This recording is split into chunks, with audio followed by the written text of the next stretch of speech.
Kisah ini merupakan lanjutan kisah saat Winata terkejut melihat makanan yang dia makan berubah menjadi kir. Dattatreya berkata, "Kenapa kamu terkejut? Bukankah kamu mengatakan bahwa Dewa Wisnu bisa melakukan apapun?" Winata berkata, "Kamu benar. Tuhanku telah menunjukkan anugerahnya kepadaku. Terima kasih banyak Prabu." Saat itu para dewa memanggil Mahadewa dan Mahadewa muncul di sana. Mahadewa berkata, "Hanya ada satu cara untuk menyelamatkan dunia dari malapetaka ini, yaitu aku harus menanggungnya sendiri." Mendengar itu Dewi Sakti berkata, "Kamu tidak bisa melakukan itu, Prabu." Mahadewa berkata, "Aku harus melakukannya, Dewi. Aku harus menyelamatkan dunia dari bencana ini." Dewi Sakti berkata, "Tapi Narayan seharusnya berpikir sebelum melakukan pengadukan ini, Prabu." Mahadewa berkata, "Dia melakukan apa yang seharusnya dia lakukan sesuai tugasnya, dan aku akan melakukan apa yang menjadi tugasku. Jika aku tidak melakukan tugasku, lalu siapa yang akan melakukannya?" Dewi Sakti berkata, "Kamu ingin mengorbankan dirimu sendiri untuk menyelamatkan dunia. Tapi pernahkah kamu berpikir bagaimana jika sesuatu terjadi padamu?" Mahadewa berkata, "Jika kita berdua selamat, apa yang akan kita lakukan?" Tuhan terikat dalam pengabdian pada para penyembahnya. Jika tidak ada pengabdian, maka Tuhan juga tidak ada. Apa yang ada dalam pikiranmu, Dewi? Dewi Sakti berkata, "Kamu sudah mengambil keputusan. Jadi apa bedanya jika aku mengatakan iya atau tidak? Kamu akan tetap melakukannya." Mahadewa berkata, "Itu berbeda, Dewi. Keputusanmu membuat perbedaan. Aku Siwa dan kamu Sakti. Kamu adalah kekuatanku dan tanpamu tidak mungkin aku bisa menerima racun ini." Dewi Sakti berkata, "Apa yang kamu minta untuk aku lakukan, Prabu? Apakah kamu ingin seorang wanita yang sudah menikah memberikan secangkir racun kepada suaminya? Itu tidak akan terjadi, suami." Mahadewa berkata, "Apakah kamu akan mengecewakan penyembahmu? Mereka seperti anak-anak kita. Apakah kamu bersedia untuk menonton saat mereka menderita? Apakah kamu dapat menanggung rasa sakit melihat mereka sekarat dan mengalami kematian yang menyakitkan?" Dewi Sakti berkata, "Kamu benar, Prabu. Kita tidak bisa membiarkan anak-anak kita menjadi korban kekejaman seperti itu. Untuk sesaat aku lupa bahwa status pernikahanku adalah abadi. Aku memakai sindur di dahiku dan perhiasan di rambutku, serta kalung pernikahan, gelang perkawinan di pergelangan tangan, dan cincin jari kaki. Seorang wanita yang sudah menikah yang mengenakan semua lambang pernikahan ini diberkati dengan kebahagiaan pernikahan yang abadi. Aku tidak akan membiarkan cintaku menahanmu, Prabu. Aku adalah Sakti, sumber kekuatanmu. Dan aku akan memainkan peranku. Lanjutkan, Prabu, lindungi alam semesta ini. Selamatkan anak-anak kita dari bencana ini." Atas izin Dewi Sakti, Mahadewa meminum racun hala-hala dan menyerap semua racun yang menyebar ke seluruh alam semesta. Melihat itu Garuda berkata, "Prabu, Dewa Siwa pasti akan sangat kesakitan." Sri Wisnu berkata, "Racun hala-hala mewakili pikiran jahat, Garuda. Semakin lama kita membiarkannya menumpuk, semakin beracun jadinya. Oleh karena itu kita harus selalu berusaha untuk menjaga pikiran jahat dan tidak murni tersebut agar tidak menembus pikiran kita. Pikiran harus selalu bebas dari pikiran yang tidak suci." Melihat Mahadewa menelan racun hala-hala, Dewi Sakti merasa khawatir dan berpikir, seluruh alam semesta beroperasi dari dalam inti keberadaan Dewa Siwa. Jika dia menelan racun dan mencapai perutnya, dunia pasti akan berakhir. Aku harus segera melakukan sesuatu. Dengan cepat Dewi Sakti menekan leher Mahadewa dengan tangannya sehingga racun hala-hala tertahan di tenggorokan Mahadewa dan tidak turun ke perutnya. Dewi Sakti berkata, "Prabu, seluruh alam semesta berdiam di dalam inti keberadaanmu. Jika racun hala-hala mengalir ke tenggorokanmu dan mencapai perutmu, semua usahamu akan sia-sia dan dunia akan berakhir. Oleh karena itu kamu harus menahan racun hala-hala di tenggorokanmu."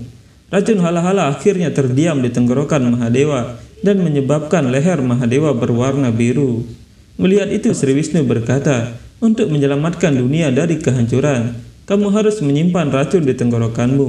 Untuk selanjutnya, kamu juga akan dikenal sebagai Nila Kanta, Tuhan yang berleher biru." Mereka kemudian memuja Mahadewa sebagai Nila Kanta. Mahadewa berkata, bentukku ini melambangkan pengendalian diri. Pikiran beracun mungkin masuk ke dalam pikiran siapapun, tapi itu tergantung pada orang itu, seberapa jauh dia membiarkan dirinya dipengaruhi oleh pikiran-pikiran beracun itu. Apakah dia membiarkannya menembus hati dan jiwanya atau tidak?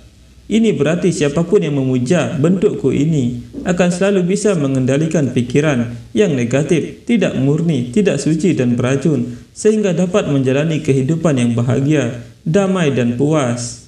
Saat itu Dewi Kadru melihat cahaya dari arah lautan susu dan berkata, Taksaka, aku bertanya-tanya apakah itu benar atau aku tertipu.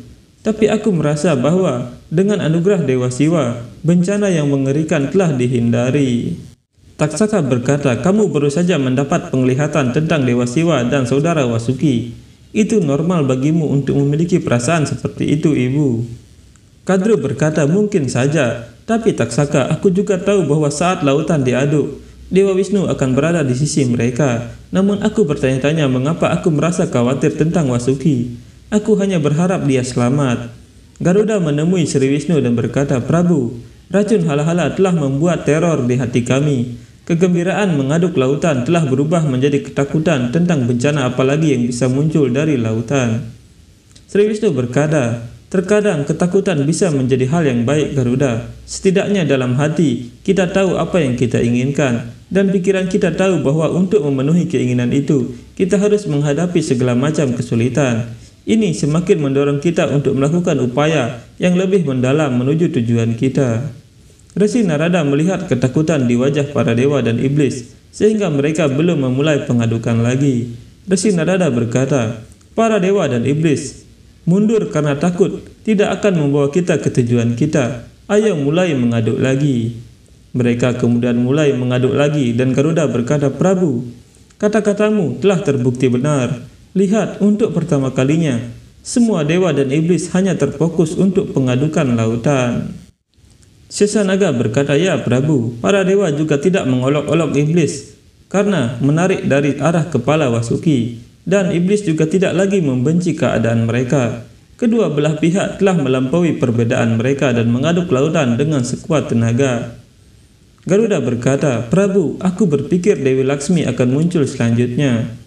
Sri Wisnu berkata, aku harap begitu Garuda, tetapi bahkan aku tidak sepenuhnya yakin. Dewa dan iblis mengaduk lautan, oleh karena itu, apa yang muncul dari dalam lautan dan kepada siapa itu diberikan akan bergantung pada upaya mereka yang mengaduknya.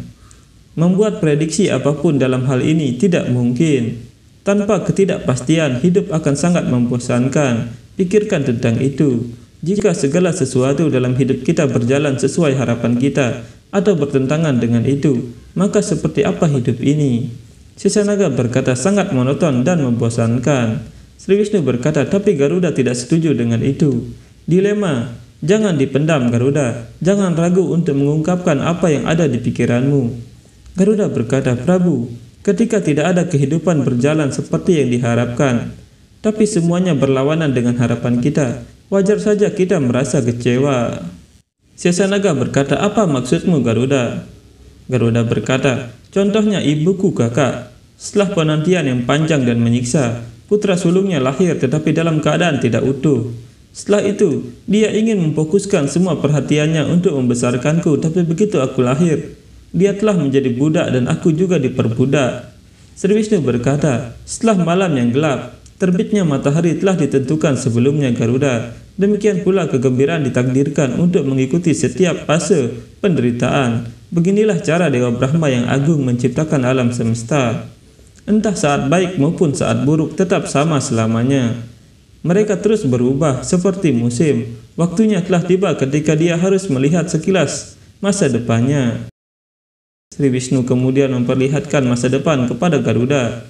Garuda melihat Kadru yang berkata, jika kamu bersedia melakukan ini untukku, maka aku akan membebaskanmu dan ibumu dari belenggu perbudakan. Garuda melihat banyak masa depan dan melihat kemarahan Dewa Indra kepadanya. Garuda juga melihat Sri Wisnu yang berkata, kamu seharusnya tidak melakukan itu Garuda, kamu tidak punya hak.